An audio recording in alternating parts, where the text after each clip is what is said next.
ചുരുങ്ങിയ സമയം കൊണ്ട് നമുക്ക് തയ്യാറാക്കിയെടുക്കാൻ വേണ്ടി പറ്റും. അതുപോലെ തന്നെ എല്ലാവരുടെയും വീട്ടിൽ സാധാരണഗതിയിൽ കാണുന്ന കുറച്ച് ചേരുവകൾ മാത്രമേ ഇത് ഉണ്ടാക്കാനായിട്ട് ആവശ്യമായിട്ടുള്ളൂ. നല്ല സോഫ്റ്റ് ആയിട്ടുള്ള ഈ ഒരു പലഹാരം എങ്ങനെയാണ് ഉണ്ടാക്കുന്നതെന്ന് നോക്കാം. അതിനായിട്ട് ആദ്യം തന്നെ ഒരു പാനിലേക്ക് 1/4 കപ്പ് പഞ്ചസാര ഇതുപോലെ ഒന്ന് നിരത്തി ഇട്ട് കൊടുക്കാം. ഈ ഒരു പഞ്ചസാര കാരമലൈസ് ചെയ്തെടുക്കാനാണ് പോകുന്നത്.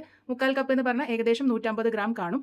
ഏറ്റവും ലോ ഫ്ലെയിമിൽ വെച്ചിട്ട് വേണം നമ്മളിത് കാരമൽ ചെയ്തെടുക്കാൻ. ആദ്യം അനക്കാതെ വയ്ക്കുക. കുറച്ച് സമയം കഴിയുമ്പോഴേക്കും ഇതുപോലെ ചെറുതായിട്ട് അലിഞ്ഞു തുടങ്ങും. ആ ഒരു സമയത്ത് ഒന്ന് ഇളക്കി കൊടുക്കാം. ഏറ്റവും ലോ ഫ്ലെയിമിലാക്കി വെക്കാൻ വേണ്ടി മറക്കരുത്. കുറച്ച് സമയം കഴിയുമ്പോഴേക്കും പഞ്ചസാരയൊക്കെ ഇതുപോലെ നന്നായിട്ട് അലിഞ്ഞ് ചേർന്ന് വരും. ഒരു ലൈറ്റ് ഗോൾഡൻ ബ്രൗൺ കളർ ആകുന്നതുവരെ മാത്രം കാരമലൈസ് ചെയ്താൽ മതി. ഒരുപാട് ബ്രൗൺ കളർ ആക്കാൻ നിന്ന് കഴിഞ്ഞാൽ പഞ്ചസാര കരിഞ്ഞ് കയ്പ് ടേസ്റ്റ് വരും. അത് പ്രത്യേകം ശ്രദ്ധിക്കണം. ഈ ഒരു സമയത്ത് ഇതിലേക്ക് 1/3 കപ്പ് വെള്ളം ചേർത്ത് കൊടുക്കാം. വെള്ളം ചെറു ചൂടായിട്ടുള്ളതാണ് ചേർത്ത് കൊടുത്തിരിക്കുന്നത്.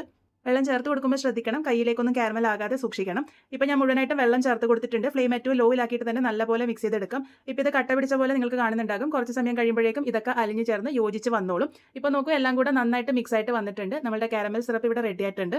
ഇത് അങ്ങോട്ടേക്ക് മാറ്റി വയ്ക്കാം. ഇനി ഒരു അത്യാവശ്യം വലിയ പാനിലേക്ക് 1/4 കപ്പ് നെയ്യാണ് ചേർത്ത് കൊടുത്തിരിക്കുന്നത്. 1/4 കപ്പ് എന്ന് പറഞ്ഞാൽ ഏകദേശം 50 ml കാണും.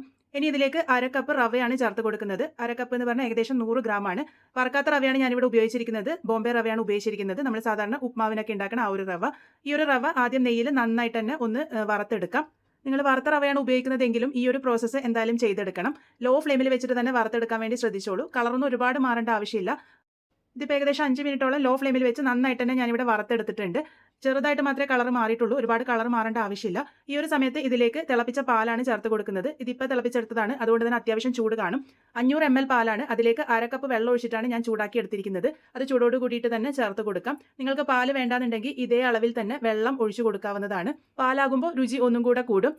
മീഡിയം ഫ്ലെയിമിൽ വെച്ച് നമുക്കിത് നന്നായിട്ട് തന്നെ മിക്സ് ചെയ്തെടുക്കാം. ചെറിയ കട്ടകളൊക്കെ ഉണ്ടെങ്കിൽ അതൊക്കെ ഒന്ന് നന്നായിട്ട് ഉടച്ച് നന്നായിട്ട് തന്നെ മിക്സ് ചെയ്തെടുക്കുക. ഇപ്പോൾ നോക്കൂ, റവയൊക്കെ നന്നായിട്ട് വെന്ത് ഒരല്പം കട്ടിയായിട്ട് വന്നിട്ടുണ്ട്. ഈ ഒരു സമയത്ത് ഇതിലേക്ക് നമ്മൾ തയ്യാറാക്കി വെച്ചിരിക്കുന്ന കാരമൽ സിറപ്പ് മുഴുവനായിട്ടും തന്നെ ഒഴിച്ചു കൊടുക്കാം. അതിനുശേഷം നന്നായിട്ട് തന്നെ ഒന്ന് മിക്സ് ചെയ്തെടുക്കാം. ഇതൊരു മിതമായിട്ടുള്ള മധുരം മാത്രമേ കാണുള്ളൂ. നിങ്ങൾക്ക് നല്ല മധുരം വേണമെന്നുണ്ടെങ്കിൽ പഞ്ചസാരയുടെ അളവ് അതിനനുസരിച്ച് കൂട്ടിയെടുക്കാവുന്നതാണ്. ഇപ്പോൾ ഇത് നന്നായിട്ട് തന്നെ യോജിച്ച് വന്നിട്ടുണ്ട്. ഇതുപോലെ നന്നായിട്ട് യോജിപ്പിച്ചെടുത്തതിന് ശേഷം ഇതിലേക്ക് 2 ടേബിൾ സ്പൂൺ അണ്ടിപ്പരിപ്പ് ബദാം പൊടിച്ചതാണ് ഞാനിവിടെ ചേർത്ത് കൊടുത്തിരിക്കുന്നത്. നിങ്ങൾക്ക് അണ്ടിപ്പരിപ്പ് ബദാം ചെറുതായിട്ട് ചോപ്പ് ചെയ്തിട്ട് വേണമെങ്കിലും ചേർത്ത് കൊടുക്കാവുന്നതാണ്. ഇതിലേക്ക് 1 ടീസ്പൂൺ ഏലക്ക പൊടി കൂടെ ചേർത്ത് കൊടുത്ത് നല്ലപോലെ തന്നെ ഒന്ന് മിക്സ് ചെയ്തെടുക്കാം. കുറച്ച് സമയം കഴിയുമ്പോഴേക്കും ഇത് പാനിൽ നിന്നൊക്കെ നന്നായിട്ട് റിലീസായിട്ട് വരും. ആ ഒരു സമയം വരെയാണ് ഇത് കുക്ക് ചെയ്തെടുക്കേണ്ടത്. ഇപ്പോൾ നോക്കൂ, ഇത് പാനിൽ നിന്നൊക്കെ നന്നായിട്ട് റിലീസായിട്ട് വന്നിട്ടുണ്ട്. ഈ ഒരു സമയമാകുമ്പോൾ നമുക്ക് ഫ്ലെയിം ഓഫ് ചെയ്യാം. ഈ ഒരു പാകത്തിന് എടുത്തു കഴിഞ്ഞാൽ ഇതിൻ്റെ ചൂടൊക്കെ ആറി വരുമ്പോൾ കറക്റ്റ് പാകത്തിനാണ് നമുക്ക് കിട്ടുക. ഇത് ഇഷ്ടമുള്ള പോലെ സെർവ് ചെയ്യാവുന്നതാണ്. ഞാൻ ഇതുപോലെ ചെറിയൊരു പാത്രത്തിൽ സെറ്റ് ചെയ്തെടുത്തിട്ടാണ് ഇത് സെർവ് ചെയ്യുന്നത്. മുകളിൽ കുറച്ച് നെയ്യിൽ മൂപ്പിച്ചെടുത്തിരിക്കുന്ന അണ്ടിപ്പരിപ്പും കൂടെ വെച്ച് കൊടുത്തിട്ടുണ്ട്. നല്ല ടേസ്റ്റി ആയിട്ടുള്ള സോഫ്റ്റ് ആയിട്ടുള്ള കാരമൽ റവ കേസരിയാണ് നമ്മൾ ഇന്ന് ഉണ്ടാക്കിയിരിക്കുന്നത്. സാധാരണ കേസരിയിൽ നിന്നും ഒരു വ്യത്യസ്തമായിട്ടുള്ള രുചിയിലാണ് ഇന്ന് ഉണ്ടാക്കിയിരിക്കുന്നത്. നല്ല സോഫ്റ്റ് ആയിട്ടാണ് ഇരിക്കുക. എന്തായാലും ട്രൈ ചെയ്ത് നോക്കൂ. ട്രൈ ചെയ്ത് ഫീഡ്ബാക്സ് ഒക്കെ പറയാൻ മറക്കരുത്. വീണ്ടും ഒരു നല്ല റെസിപ്പിയുമായി കാണാം.